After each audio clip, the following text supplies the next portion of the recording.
उंबरठ्यावरच्या डोंगरावर. उंबऱ्यातून महाराज निघाले स्वतः एक तुकडी घेऊन आणि एक तुकडी नेतोजींसोबत पाठीमागे.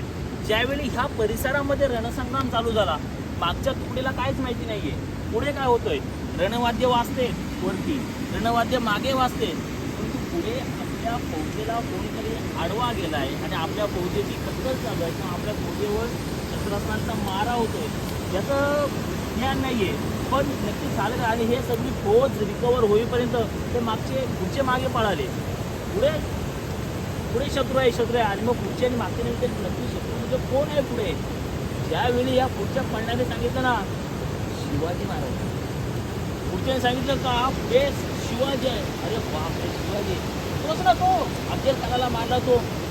पळा मग पळा मग दुसरा पर्याय नाही. कारण अफजल खान म्हणजे औरंगजेबाला कोंडीत पकडणारा माणूस, अफजल खानाचा पोतळा बाहेर काढणारा माणूस जर तुम्हाला मारायला आला म्हणजे आता आपली हायगय नाहीये.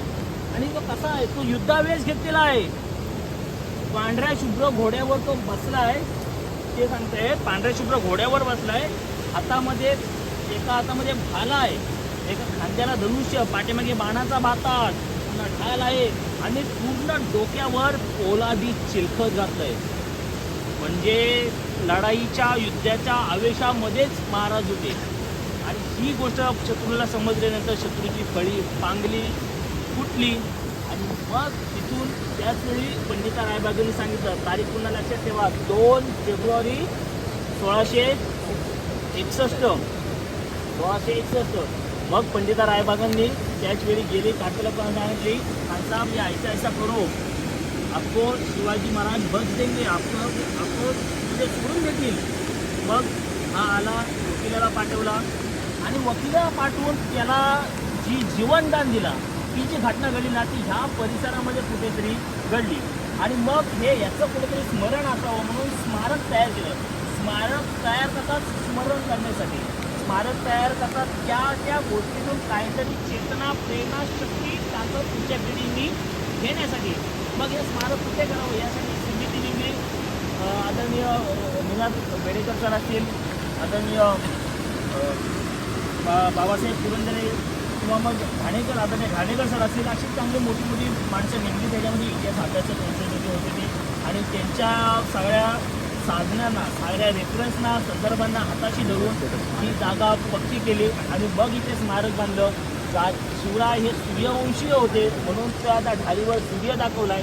महाराज लढताना महाराजांकडे ढाल होते म्हणून ढाल दाखवले, तलवार होती म्हणून तलवार दाखवलाय, धनुष्यबाण होता म्हणून तो धनुष्य दाखवलाय, हातात भाला होता म्हणून भाला दाखवलेला आहे. आणि शेवटी हे सगळं कशासाठी गेलं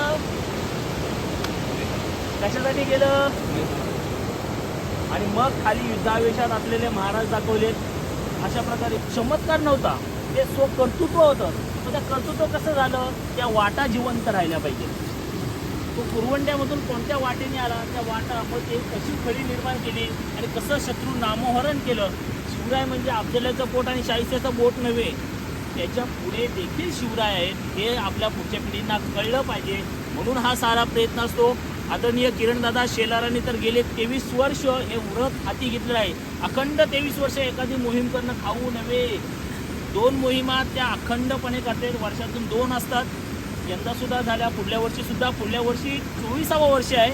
आणि बरोबर 2 फेब्रुवारीला ती मोहीम येते. 2 फेब्रुवारी 2025. बहुसंख्य तुम्ही लोकांनी त्याच्यामध्ये उपस्थित राहा. पूर्णतः अनकमर्शियल ती मोहीम त्यांची असते. आपला प्रवास, आपलं खाणं पिणं ते आपणच सगळं हे करायचं अशी असते. एकच तळमळ आहे, आदरणीय बाबासाहेबांनी त्यांना एक सांगितलं होतं की ह्या वाटा जिवंत राहिल्या पाहिजेत. इतिहासाकडे जाणाऱ्या वाटा, इतिहासाकडे जाणारे रस्ते जर जिवंत राहिलेत ना तर तो इतिहास घडवणारी माणसांचं कर्तृत्व जिवंत राहतं. मग आपण त्यातून प्रेरणा घेऊ. आणि ह्या वाटाच बंद झाल्या, रायगड बंद, आता ह्याच्या पुढे कुठे जाऊच नाही, प्रेरणा घेणार कुठून आपण. म्हणून गडकिल्ल्यांचा उद्ध्वस्त केले ह्या इंग्रजांनी, ते त्यासाठी केले कारण आपण प्रेरणा तिथून घेत होतो. क्रांतीवीर उमाजी नाईक, आद्य क्रांतीवीर वासुदेव बळवंत फेडके काय होते, हे प्रेरणा तिथून घ्यायचे. उमाजी नाईकांनी तर सांगितलं, शिवरायांनी जसं केलं ना मी सुद्धा तसं करेल आणि इंग्रजांच्या विरुद्ध लढेल. शेवटी त्या खोमणे माळाच्या तिथे त्यांना फाशीवर लटकवण्यात आलं. 7 दिवस त्यांचा मृतदेह फासावरच होता. ही सगळी प्रेरणा येते कुठून, प्रेरणा ह्या 3 अक्षरातून येते. महामंत्र आहे तो शिवाजी. हा पुढच्या वसा आणि वारसा पुढच्या पिढीपर्यंत गेला पाहिजे, ही तळमळ असते. हे सगळं शिवरायाने केलं ना, ते भगव्यासाठी, देव देश आणि धर्म यासाठी केलं. आणि मग तरीही शंभू छत्रपतींना लिहिलेल्या त्या पत्रामध्ये रामदास स्वामी म्हणतात, याहुनी करावे विशेष तरीच म्हणवावे पुरुष. याहुनी विशेष काहीतरी करा, मग स्वतःला पौरुषत्व स्वतःचं सिद्ध करा, मग स्वतःला पुरुष म्हणून म्हणा.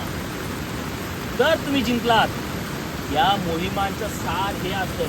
आणि खरंच आपण फार वेडे आहोत, खरंच आपण वेडे आहोत. एखाद्या राज्याने ऑरेंज अलर्ट, रेड अलर्ट दिलाय आणि मोहीम होणारच या उद्देशाने आपण चाललो. आणि शिवप्रभूंनी आपल्याला मदत सुद्धा केली. इव्हन तो घसरणीचा रस्ता होता, तिथे पाऊस पडला आणि अखंड सकाळपासून पाऊस आपण घेतोय. मोहीम यशस्वी झाली. हे यश तुमचं आहे. ही प्रेरणा शिवछत्रपतींची आहे, शंभू छत्रपतींची आहे, मासा जिजाऊंची आहे. भविष्यामध्ये कधीतरी आयुष्यावर ज्यावेळी तुम्ही डोळे मिटायच्या अगोदर तुम्हाला जर उंबरखिंड हे नाव काढले ना, तर आजचा दिवस लक्षात जाईल. महापूर पावसात रेड अलर्ट असताना आम्ही कुठे होतो? उंबरखिंडीमध्ये. हा दिवस लक्षात येईल, हा सुवर्णाक्षरी दिवस. याच्या पुढे संभाजी महाराज की जय, भारत माता की जय, हिंदू धर्म की जय. शिवरायांचे 8वे रूप, शिवरायांचा 8वा प्रताप, शिवरायांचा 8वा साक्षेप. भूमंडळी शिवरायांचे कैसे बोलणे, शिवरायांचे कैसे चालणे, शिवरायांची सर्वी देणे कैसी असे. सकल सुखांचा केला त्याग, मनोनी साधिते तो योग. राज्य साधनाची लगबग कैसी केली, याहुनी करावे विशेष तरीच म्हणवावे पुरुष. या उपरी आता विशेष काय लिहावे, शिवरायांची आठवावे.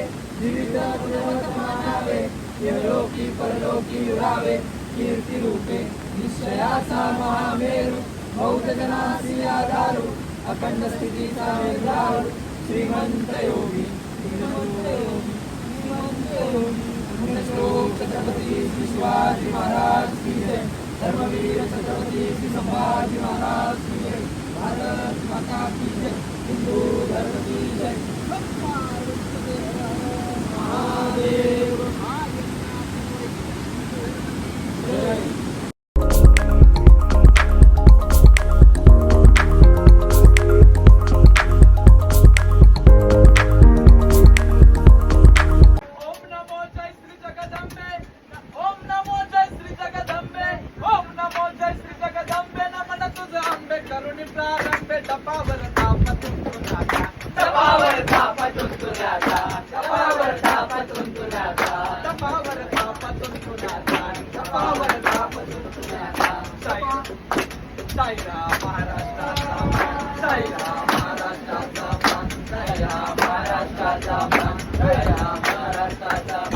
शिवरायांचं गातो गुणगान, शिवरायांचं गातो गुणगान, शिवरायांचं गातो गुणगान.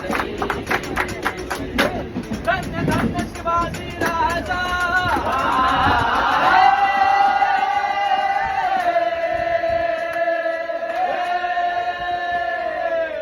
धन्य धन्य शिवाजी राजा, धन्य धन्य शिवाजी राजा. राज्याचा राजा मुद्रा योग, नवा नवा इतिहास घडवी, नवा नवा इतिहास घडवी, नवा नवा इतिहास घडवी. तरुण शत्रूला सदा घडवी, मुलुक मिळवून झेंडा घडवी, मुलुक मिळवून झेंडा घडवी, मुलुक मिळवून झेंडा घडवी.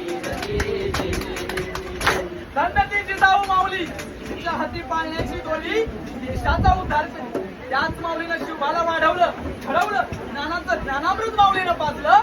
शिवाजी राजे जन्माला आले, पण मावळा जमा केला. तो माझा मावळा कसा होता? सह्याद्रीचे पुत्र मावळे,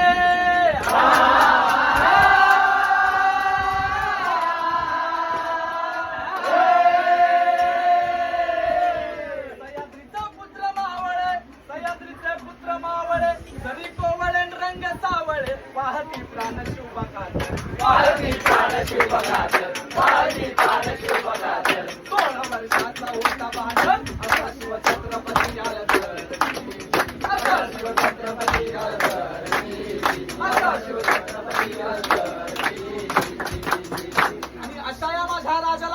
करण्यासाठी त्या खानानं तबकात मांडलेला पैजेचा विडा उचलला आणि गर्जना केली.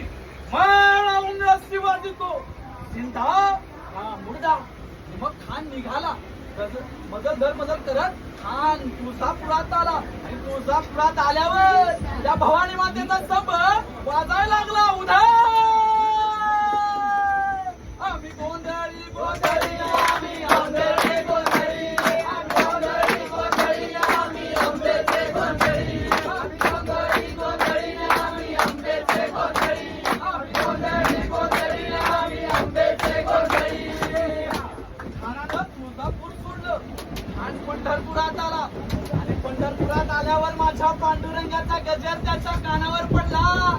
ज्ञानोबा माऊली तुकाराम, ज्ञानोबा माऊली तुकाराम, ज्ञानोबा माऊली तुकाराम, ज्ञानोबा माऊली तुकाराम, तुकाराम तुकाराम, तुकाराम तुकाराम, तुकाराम तुकाराम, तुकाराम तुकाराम, ज्ञानोबा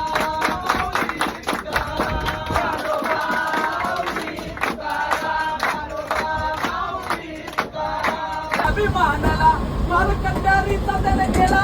पाठीवर घाव घातला राजाने डाव ओळखीला.